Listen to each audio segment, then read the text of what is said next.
আমি যে বলতেছি দুরবস্থা, দুরবস্থার একটা জ্বলন্ত প্রমাণ দেই। যারা নিজেদেরকে বড় উচ্চাঙ্গের ভাবে, শিক্ষায় দীক্ষায় টাকা পয়সায় এডুকেটেড, হুজুরদেরকে তুচ্ছভাবে নিজেদেরকে বড় বড় নিজেদেরকে বড় আপডেট ভাবে বলেন, 200 কোটি মুসলমানের ভিতর থেকে দুইবার ওই লোকগুলোই তো গেছিল জাতিসংঘের বাৎসরিক সম্মেলনে গত অক্টোবরে, এই অক্টোবরে, যারা প্রত্যেক দেশের কর্ণধার ছিল, ওরাই তো গেছিল, ঠিক না? না আমরা গেছিলাম? বলেন না, বলেন না, ওরাই তো গেছিল, ঠিক না? 60টা দেশের কর্ণধার গেছিল, 60।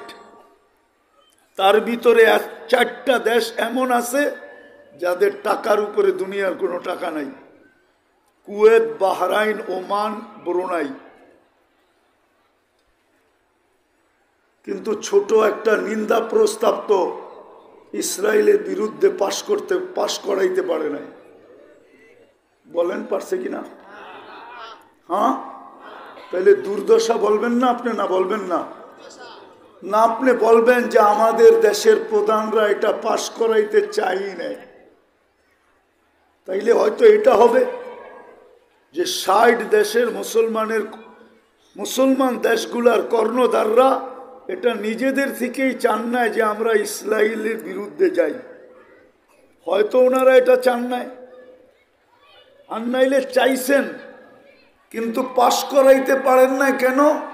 দুর্দশার কারণে। ছোটবেলা পড়ছিলাম, ছোটবেলা, এখন তো পোলাপন পড়ে কিনা জানি না, আগে ভালো ভালো লেখকের বাংলা শেখার জন্য বই পড়তো, ভালো ভালো গল্প পড়তো। শরৎচন্দ্রের ছিল, আরো অনেক বড় বড় লেখক ছিল। ছোটবেলা পড়ছিলাম যে গরিব ঘুরে দ্বীপ জেলো না, ফুল দিও না কেউ ভুলে। গরিব ঘুরে, গরিবের কবরে কেউ দ্বীপ জেলো না, মোমবাতি জ্বালায়ও না, কেউ ভুলেও যায় ওইখানে ফুল দিও না।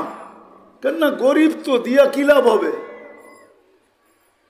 আমাদের দুর্দশা যদি না হইতো তাহলে 60,000-এর উপরে লোক মারা গেল। 1 বছর 1 মাস, আজকে হয়তো 16 দিন চলতেছে, যুদ্ধ চলতেছে, কিন্তু 60টা মুসলিম দেশ মিলা ছোট একটা নিন্দা প্রস্তাব পাশ করাইতে পারে নাই। আপনি এটাকে কিভাবে ভাববেন? দুর্দশা বলবেন না? বলবেন না? কেন পারল না? বোঝা গেল আমাদের দুর্দশা। অথচ আমরা তিনবার কে নির্বাচন করছে? কোন আল্লাহ? যিনি শুধু আল্লাহ না, যিনি রহমান, যিনি রহিম, যিনি মালিক, যিনি কুদ্দুস, যিনি সালাম, যিনি মুমিন, যিনি মুহাইমিন, যিনি আসিস, যিনি জব্বার, যিনি মুতাকাব্বিরুল খালিকুল বারিউল মুসাব্বিরুল গফফারুল কহ্হারুল ওয়াহ্হাবুর রাজ্জাকুল ফাত্তাহুল আলিমুল কাবিদুল বাসিতুল খাফিদুর রাফিউল মুইজ্জুল মুদিল্লুস সামিউল বাসিরুল হাকামুল আদলুল লতীফুল খবীরুল হালিমুল আযীমুল গফুরুশ শাকুরুল আলিয়ুল কবীরুল হাফিজুল মুকিতুল হাসিবুল জলিলুল করিমুর রকিবুল মুজিবুল ওয়াসি আল হাকিমুল ওয়াদুদুল মজিদুল বাঈসুশ শহীদুল হকুল ওয়াকিলুল কবিয়ুল মতিনুল ওয়ালিয়ুল হামিদুল মুসি আল মুবদি আল মুঈদ আল মুহয়ি আল মুমীত আল হাইয়্যু আল কাইয়্যুম আল ওয়াজিদ আল মাজিদ আল ওয়াহিদ আল আহাদ আস সামাদ আল কাদির আল মুক্তাদির আল মুকদ্দম আল মুআখ্খার আউয়াল ওয়াল আখির আল যাহির ওয়াল বাতিন الوالي المتوالي البر التواب المنتقم العفو الرؤوف مالك الملك ذا الجلال والإكرام المقسط والجامع والغني والمغني المانع الدار النافع النور الهادي البديع الباقي الوارث والرشيد الصبور جل جلاله 99 পদের মালিক আল্লাহ নির্বাচিত। আপনার দুরবস্থা হয়তো হয় কি করে? বোঝা গেল কোনো মৌলিক কোনো বিশেষ কারণ আছে যার কারণে আমাদের এই দুরবস্থা। নাহলে আমি প্রথমও বলছি, দুনিয়া দিয়েও দেখাইছি। কেননা কেউ যদি আমাকে বুঝাইতে চায় তাহলে হয়তো বলবে লোকটা বড় অহংকারী। না না, অহংকারী না। দুনিয়া ঘুরার কারণে আপনি আমাকে অতি সহজে বুঝাইতে পারবেন না। কেননা আপনি আর কতটুক দুনিয়া দেখছেন। আমি অহংকার করে বলতেছি না, 7 মহাদেশ দেখা শেষ। আপনাদের উন্নত দুনিয়া শুধু নিউজিল্যান্ড বাকি আছে, এছাড়া সব দেখা শেষ। 103টা পুরা হয়ে গেছে, 103টা।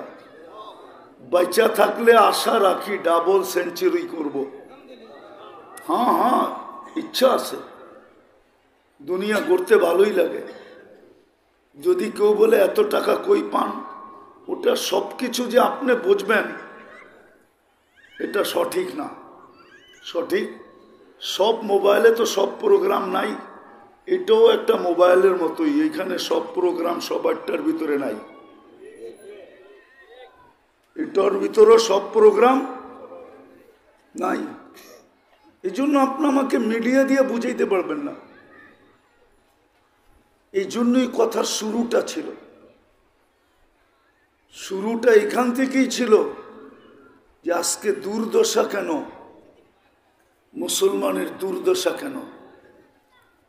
ওয়াজ এত বাংলাদেশে হয়, তারপরও মসজিদ খালি থাকে কিভাবে? এত ওয়াজ তো দুনিয়ার কোনো দেশে হয় না। সারা দুনিয়া মিলায় হয় কিনা এটাও সন্দেহ আছে। বাংলাদেশে সিজনে যত ওয়াজ হয়, তারপরও মসজিদ খালি থাকে কি করে? বোঝা গেল যেরকম শোনার ওরকম শুনি না।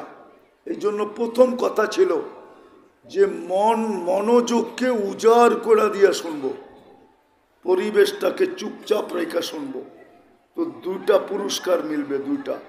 কয়টা? কয়টা? 2টা মিললেই জিন্দেগি বইনা যাবে, আর কিচ্ছু লাগবে না। একটা হলো ইরজিউ মগফুরান লাক, সর্বশেষ বলা হবে যাও গুনাহ মাফ। এটা কি ছোট? দ্বিতীয় বলা হবে বুদ্দিলা সাইয়্যাতিকুম হাসানাত, গুনার মাফ হওয়ার পরে যে জায়গাগুলা শূন্য হলো, খালি হলো, নেক না করা সত্ত্বেও আমরা ওটা নেক দিয়া ভরা দিব। কিন্তু আজকে তো ওয়াজ ওরকম শোনা হয় না। এই জন্যই বলতেছিলাম দ্বিতীয়, যে আল্লাহকে না মানার কারণে আজকে এই দুরবস্থা। যাদেরকে 3বার নির্বাচিত করলেন, আল্লাহর মতো 99 পদের মালিক, আর 24 ঘন্টা যিনি সুরক্ষা করেন, সুরক্ষিত করেন কে? 24 ঘন্টা কে করেন? 24 ঘন্টা সুরক্ষিত করেন। কসম খোদার, আল্লাহ যদি এই মুহূর্তে দৃষ্টি সরায় নেন, নিতে দেরি, দুনিয়া এদিক থেকে ওদিক হইতে দেরি হবে না। আল্লাহ বলে যদি আমি তোকে স্মরণ না করি, আমি যদি তোকে সুরক্ষা না করি, লাবতালাতিল আরদু ফি বাতনিহা, জমিন তোকে পেটে নিয়ে নিবে। লা আগরাকাতিল বাহরু ফি কারিহা, সমুদ্র তলদেশে নিয়ে নিবে। লা আহলাকাতিল মালাইকা, ফেরেশতা তোমাকে জায়গাটা জায়গায় চটকাইতে চটকাইতে সাজ করে ফেলবে। এক জায়গা না, 100 জায়গা আমার এই 2 চোখে দেখা আছে। ওই জায়গা আমি চোখে দেখছি, যেই জায়গায় ঈসা আলাইহিস সালাম দাঁড়ায় জিজ্ঞাসা করছে তোমাদেরকে এরকম সমূলে ধ্বংস করলেন কি কইরা? তো ভিতর থেকে, মাটির নিচের থেকে জবাব আসতেছিল বিতনা বিল আফিয়া। বড় নিশ্চিন্তে ঘুমায় গেছিলাম। আসবাহনা ফিল হাবিয়া, সকালে উঠা দেখি হাবিয়া দোজখের ভিতরে। কাহিনীকে আমি শর্ট করলাম। তো মুসা আলাইহিস সালাম জিজ্ঞাসা করতেছিল সব কথার জবাব তুই দেস কেন, আর কেউ নাই? তো বলতেছিল ওরা জবাব দিবে তো দিবে কি কইরা, আল্লাহ আফওয়াহিহিম লিজাম মিনান নার, প্রত্যেকের মুখে আগুনের লেগাম লাগানো আছে। আপনি কি কোনোদিন ভাবেন? কিছু লোক আছে ভাবে না, ভাবে না, শিক্ষিত দীক্ষিত টাকাওয়ালা পয়সাওয়ালা সমাজপতি, কিন্তু ভাবে না যে সারাদিন আল্লাহ এর উপরে বাজেট কতটুকু ব্যয় করে। বলবো বলবো হ্যাঁ? আরে বাংলাদেশে তো সহজ ছিল, আল্লাহ তো বাংলাদেশের মানুষের বিবেকের পর্দা খুলছিলেন 2020-এ। বাংলাদেশের প্রথম সারির একজন শিল্পপতি যখন করোনায় আক্রান্ত ছিল আর ভেন্টিলেটরের ভিতরে ছিল, চায়নার থেকে ডাক্তারের টিম যখন নিয়ে আসা হয়েছে আর টিম যখন তার কামরায় ঢুকছে, তো সে চিৎকার দিয়ে বলছিল আমি সুস্থতা চাই না, আমাকে শুধু স্বাভাবিক শ্বাস নিতে দাও, আমার এন্টার কোম্পানি আমি তোমাদেরকে লেখা দিব। শিক্ষিত লোকগুলা কি বিবেক খোলে নাই? বিবেকের পর্দা খোলে নাই? বিত্তশালীদেরকে বিবেকের পর্দা খোলে নাই? আধিপত্যওয়ালাদেরকে বিবেকের পর্দা খোলে নাই? নিজেদেরকে কিছু যারা ভাবে ওদের বিবেকের পর্দা খোলে নাই?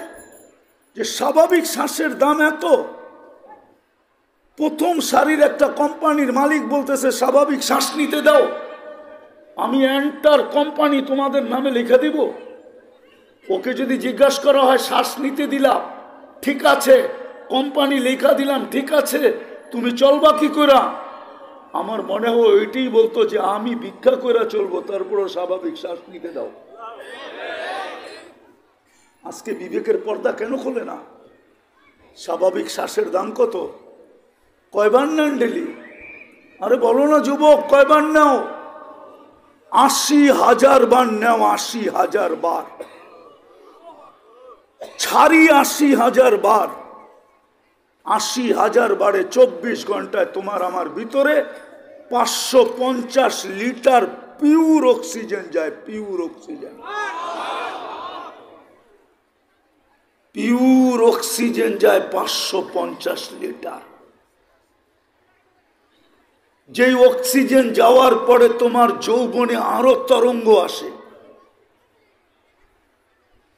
80,000 বার।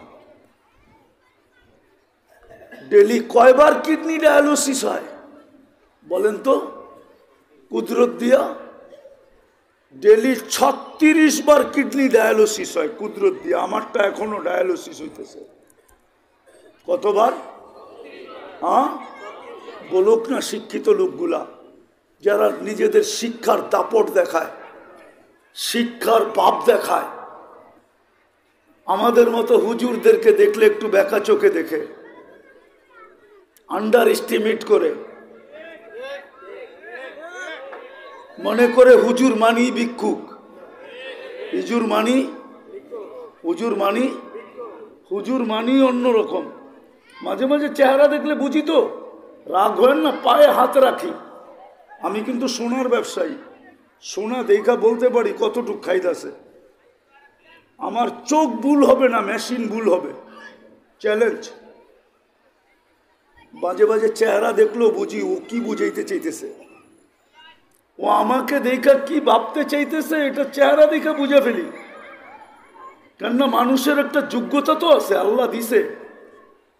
মাঝে মাঝে দেখি আর মুস্কি মুস্কি হাসি যে বেটা বাপ দেখাস, দুনিয়ায় কয়টা এমবেসি দেখছস? অহংকার করে বলতেছি না, 103টা এমবেসি দেখছি দুনিয়াতে। কেননা 103টা দেশে যেতে হইলে 103টা দেশের এমবেসি তো দেখতে হয়েছে আমাকে, ঠিক না? না দেখতে হয় নাই? হ্যাঁ, গৌরব করে বলতেছি না, মাঝে মাঝে খুব খারাপ লাগে। আমরা বুঝাইতে চেষ্টা করি হিতাকাঙ্ক্ষী হুজুররা, নইলে কোনো দরকার ছিল না এই মাদ্রাসা খুইলা বসা, কোনো হুজুরদের দরকার ছিল না। গাজীপুরের অটোওয়ালা যদি 1500 টাকা ডেলি কামায় আর মাসে 45,000 টাকা কামায়, তো এই মাদ্রাসার হুজুর কেন 15,000 টাকাও বেতন পায় না? 15,000 জিজ্ঞাসা করে, ও কেন 15,000 নিয়ে বসে আছে? আরে আমাকে বুঝান যুক্তি দিয়া, কি অটো চালাইতে অক্সফোর্ডের সার্টিফিকেট লাগে, না ঢাকা ইউনিভার্সিটির থেকে মাস্টার্স করতে হয়? অটো চালায় নামলে অটো কিনা বাইরে তো হয়, 2-3 দিন ধাক্কা ধুক্কা খাবে, তৃতীয় দিন সঠিক হয়ে যাবে, ঠিক না? তো হুজুর কেন চালায় না? জিজ্ঞাসা করেন কেন চালায় না? কেন আপনাদের মসজিদে পড়া থাকে? এত বড় বড় চোখ দেখা। সামান্য একটা সেক্রেটারি, এক মসজিদের সেক্রেটারি গেলে দুনিয়ার কোথাও আর সেক্রেটারি হইতে পারবে না, ঠিক না? কিন্তু ইমাম সাহেব তো যেইখানে যাবে ওইখানেই ইমাম হবে, ঠিক না? ও তো সারা দুনিয়ায় ইমাম, কি ঠিক না? না ও ইমাম ছাড়া মুয়াজ্জিন হবে? কিন্তু সেক্রেটারি তো এত বড় বড় চোখ দেখায়। রাগ হলেন না কিন্তু আমার কথার উপরে, এত বড় বড় চোখ দেখায় কেন পড়ে আছে হুজুর? একটু অ্যানালাইসিস করেন। হুজুরদের কাঁধে দায়িত্ব আছে, এই জন্য পড়ে আছে। এই দায়িত্বটা যদি না নিত তাহলে পড়া থাকতো না। আজকে তো বুঝবেন না, কেননা সব সময় সব কিছু বোঝা যায় না। গরমের দিনে বক্তৃতা দিয়ে শীত বোঝানো যায় না, আবার শীতের দিন বক্তৃতা দিয়ে গরম বোঝানো যায় না। দুনিয়া যত বড় শিক্ষিতই হন না কেন, আপনি বিদ্যাসাগর হইতে পারেন, কিন্তু বক্তৃতা দিয়া লেখনী দিয়ে আপনি কোনোদিন মিষ্টি বুঝাইতে পারবেন না। বই পড়া কোনোদিন সাঁতার কাটা যায় না। কিছু জিনিস আছে বুঝানো যায় না। তো যেটা বুঝাইতেছিলাম, আমাদের দুরবস্থা এই জন্যই যে আমরা আজকে আল্লাহর হুকুম ছেড়ে দিছি, যার কারণে আমাদের দুরবস্থা। কয়দিন থাকবেন এখানে, চলে যাবেন, হিসাব দিতে হবে, এটাই সত্য। কারণ আপনি তিনবারের কি, কার পক্ষ থেকে? আপনাকে 24 ঘন্টা সুরক্ষিত করে কে? যুবক ভালো মতে বোঝো, উচিত ছিল তোমার কি, তুমি করতেছো কি? নাইলে আমার সমাজের যুবক নেটে দেখা চুল কাটবে কেন? 50 টাকার চুল 300, 400, 500, 1000 দিয়া কাটাবে কেন? আমার মা বোনরা পার্লারে যে সাজবে কেন? ঠিক না? না পার্লারে সাজবে কেন? নেটের ভিতরে থেকে সাজুগুজু বাইর করবে কেন? নেটে দেখে কেন সাজবে? ইসলামে কি সাজ নাই? না নাই? দুনিয়াকে তো সাজেই শিখাইলো ইসলাম। কি ইসলামের আগে দুনিয়া সাজ ছিল না। ইতিহাসের পাতা আমাদেরকে পড়াইতে হবে না, আমরা ইতিহাসের পোকা। আমরা জানি ইসলামের আগে দুনিয়ায় কি ছিল, কোন সমাজে কি ছিল, পারস্যে কি ছিল আর রোমে কি ছিল, এটা আমরা জানি। দুনিয়াকে তো সাজেই শিখাইছে ইসলাম। স্ত্রীর মর্যাদাই তো শিখাইছে ইসলাম, স্বামীর মর্যাদাই তো শিখাইছে ইসলাম, মা বাবার মর্যাদাই তো শিখাইছে ইসলাম, সন্তানের মর্যাদাই তো শিখাইছে ইসলাম। নাইলে আজও পশ্চিমা দুনিয়ায় দেখেন না, পশ্চিমা দুনিয়ায় দেখেন। আমার কাছে এখানে অনেক কান্না আছে। আমি মাঝে মাঝে বলি, 2019-এ আমি আমেরিকার এক এয়ারপোর্ট থেকে বাহির হইতেছিলাম, তো আরেকটা মুসলমান ছেলে একসাথেই বাহির হইতেছিলাম। ও হুইল চেয়ার নিয়ে আসতেছিল ওর মাকে বসায়া। হবে হয়তো আমরা মিয়ামির থেকে আসতেছিলাম বা লস এঞ্জেলেস থেকে।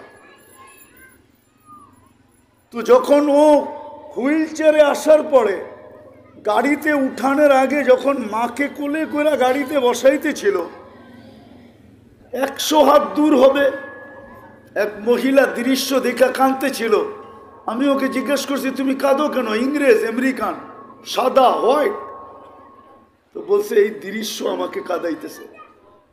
তা আমি বললাম অর্থ?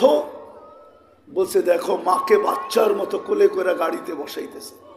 আমার ছেলে কোথায় হারায় গেছে আমি জানি না। বৎসরে একবার আসে, মাদার ডে একটা কেক নিয়া।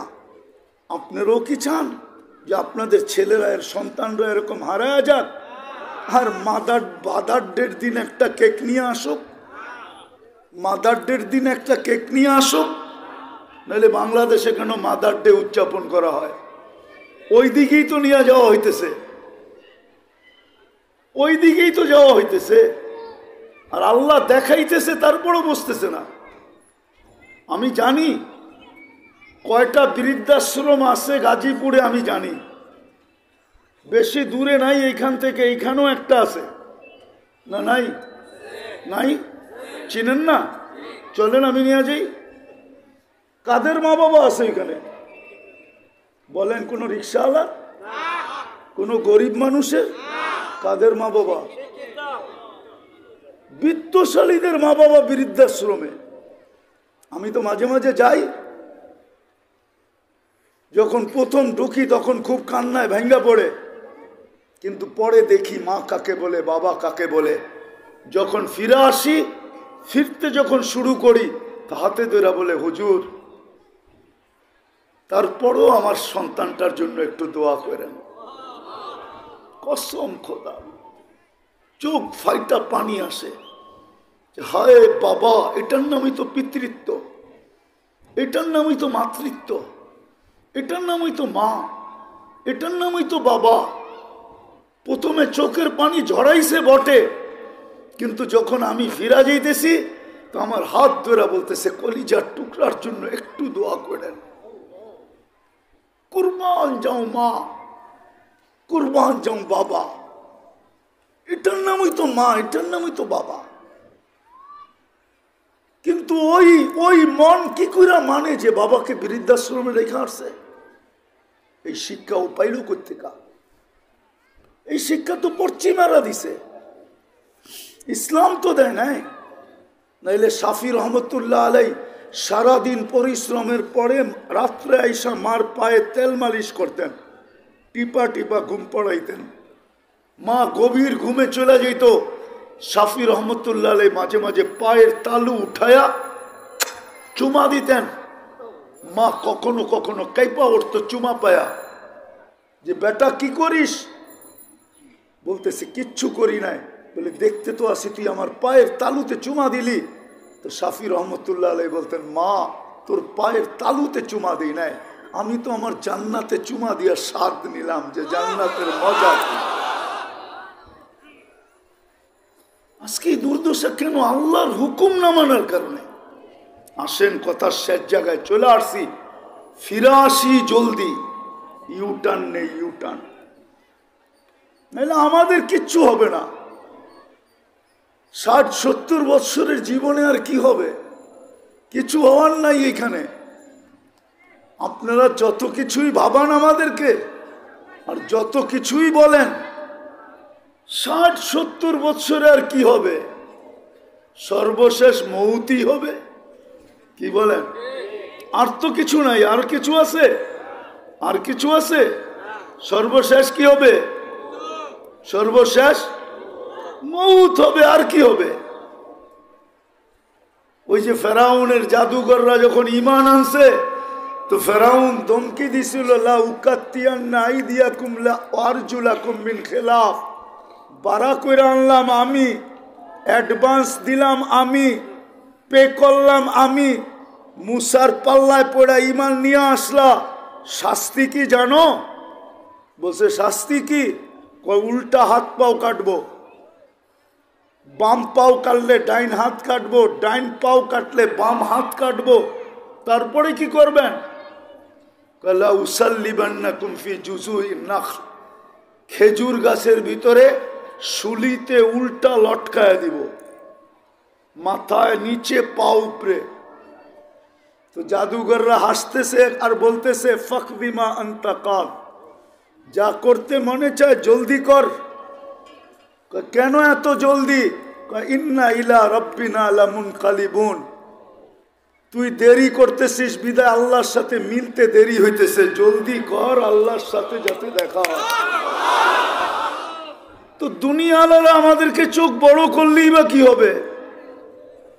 ভাবে, অনেকজন ভাবে, দেখি তো মাঝে মাঝে ভাবে, বাপচক করে দেখি এরকমই, যে এক পটভূমি চেঞ্জ হয়েছে, এখন একটু দুনিয়াটা, একটু সমুদ্রটা শান্ত আছে, ঠিক না?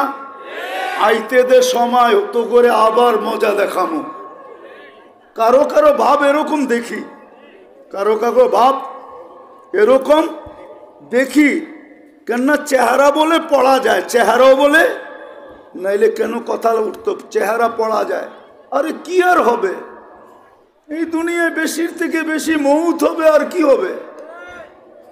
আর মৌত যত তাড়াতাড়ি হবে তত আল্লাহর সাথে সাক্ষাৎ তত তাড়াতাড়ি হবে। আপনি জানেন না আল্লাহর সাথে সাক্ষাতের মজা কত। মজা যদি না থাকতো তাহলে দাড়ি পাকা আল্লাহওয়ালারা রাত্রে মুসল্লায় পড়া চিৎকার দিত না, तुझे खाने में मजा, तुझे सोने में, हमें मजा आता है आखिर रात के रोने में। তোর খাওয়ায় মজা, তোর ঘুমে মজা, তোর দুনিয়ায় মজা, আমাদের শেষ রাত্রে কান্নার ভিতরে মজা আসে, কান্নায় মজা। তাইলে আল্লাহওয়ালারা চিৎকার দিত না। এই জন্য শেষ কথা, আসেন ফিরে আসি, নাইলে শেষ কথা বলতেছি, আপনি এই কথা ভাবা ভুল হবে যে আমি তো ওদের রঙে রঙিন। আমি বাংলাদেশের নাম বলবো না, আমি নাম বলতে পারি। আমার সাথে বহুত এয়ারপোর্টে দেখা হয়েছে, সাজ গোজ, পোশাক আশাক, স্টাইল ফেস্টাইল ওদের চেয়েও আপডেট ছিল। যেই দেশে গেছে ওদের চেয়ে আপডেট। উচিত ছিল এয়ারপোর্ট থেকে প্লেন থেকে নামার সাথে সাথে ওনাকে সবার আগে বাহির কইরা গাড়িতে উঠায় দেওয়া প্রটোকলের সাথে। কিন্তু 6 ঘন্টা এয়ারপোর্টে বসে থাকতে দেখছি আমি এই দুই চোখে, নাম বলবো না। যদি আমার ক্যাসেট আমার বয়ান ওনার কাছে পৌঁছা থাকে তো উনি বুঝবে যে হুজুর কাকে বলছে।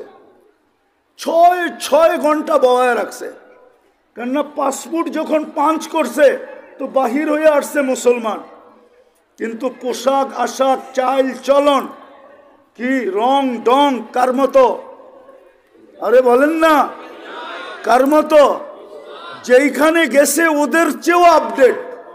ওদের দিলে সন্দেহ আসছে, তুই মুসলমান হয়ে এই সাজে সাজলি কেন?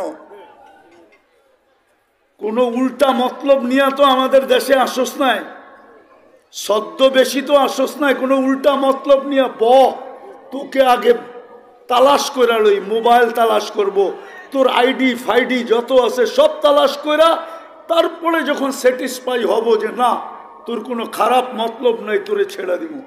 আর আমাগরে তো দেখলেই বোঝা যায় একবারে সিলমারা, ঠিক না? কি সিলমারা না?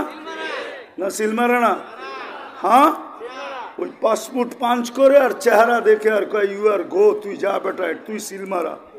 তোকে বসায় রেখা সময় নিজেরও লস হবে, তোরও লস হবে, কোনো দরকার নেই। সত্য এটা আছে। আমাদের সমাজের কিছু লোক ভাবে যে আমরা তো ওদের রঙে রঙিন। আপনি আমাকে বুঝাইতে হবে না, আপনার অনলাইনে চলে গেছে ওদের কাছে, ইউ আর মুসলিম, আপনি মুসলমান। চুপে লেখা আসছেন, যেখানে ইসলাম লেখার দরকার হয় ধর্ম, ওইখানে আপনি ইসলাম লেখা আসছেন, অনলাইনে ওদের কাছে চলে গেছে। আপনাকে মুসলমান হিসাবে ওরা ভাবে, আপনি যদিও ভাবেন আমাকে স্যালুট দিবে, ঠিক না? এই জন্য আমার বয়ানে আছে, আমার এই টুপি যত দুনিয়াতে স্যালুট পাইছে, যত পাইছে যত, যে your cap is very nice, তোর টুপিটা বড় সুন্দর, এরকম টুপি তো কাউরে দেখি না, মুসলমান তো আরো দেখি। এতটুকু আপনার সাফারি পায় না আজ পর্যন্ত, চ্যালেঞ্জ দিয়া বলবো। এই জন্য আসেন তওবা করি, আল্লাহর হুকুমের দিকে ফিরি। কমসে কম একটা হুকুমকে আজকের থেকে, এটাকে কি বলে, পাঞ্জা দিয়া ধরি, পাঞ্জা। প্রথম তওবা করি, করবেন? কে কে রাজি তওবা করতে?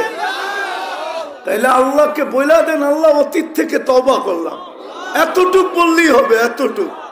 আল্লাহ অতীত থেকে তওবা করলাম, মনের থেকে বলেন। আর আজকে নামান, আজকের থেকে শুধু নামাজটা, এর চেয়ে বড় অপরাধ কিচ্ছু নাই। কসম খোদার, আমি আপনাদেরকে বুঝাইতে পারতেছি না। যেই আল্লাহ 5 বার ডাকে আর সাড়া দিল না, মালিক 5 বার ডাকলো আর সে বৃদ্ধাঙ্গুল দেখাইলো, এরকম দুনিয়াতে কোনো মালিক নাই যে তাকে চাকরিতে রাখবে, তাকে নৈকট্য দিবে। কিন্তু তারপরও আল্লাহ পালতেছে, এর চেয়ে বড় অপরাধ কিছু নাই। যদি থাকতো তাইলে আব্দুল কাদের জিলানী রহমতুল্লাহ আলাই মনে হয় লিখতেন না যে শুকর পর্যন্ত বেনমাজিকে দেখা ঘৃণার চোখে দেখে আর বলে তুই আমার চেয়ে নিকৃষ্ট। আমি তো সকালে ঘুম থেকে উঠতে দেরি, আল্লাহর প্রশংসা করতে দেরি করি না, তোকে আল্লাহ ডাকে তারপরও তুই আসিস না। এই জন্য আজকের থেকে 5 ওয়াক্ত নামাজ ছাড়বো না, পাক্কা ওয়াদা। আল্লাহ আমল করার তৌফিক দান করেন।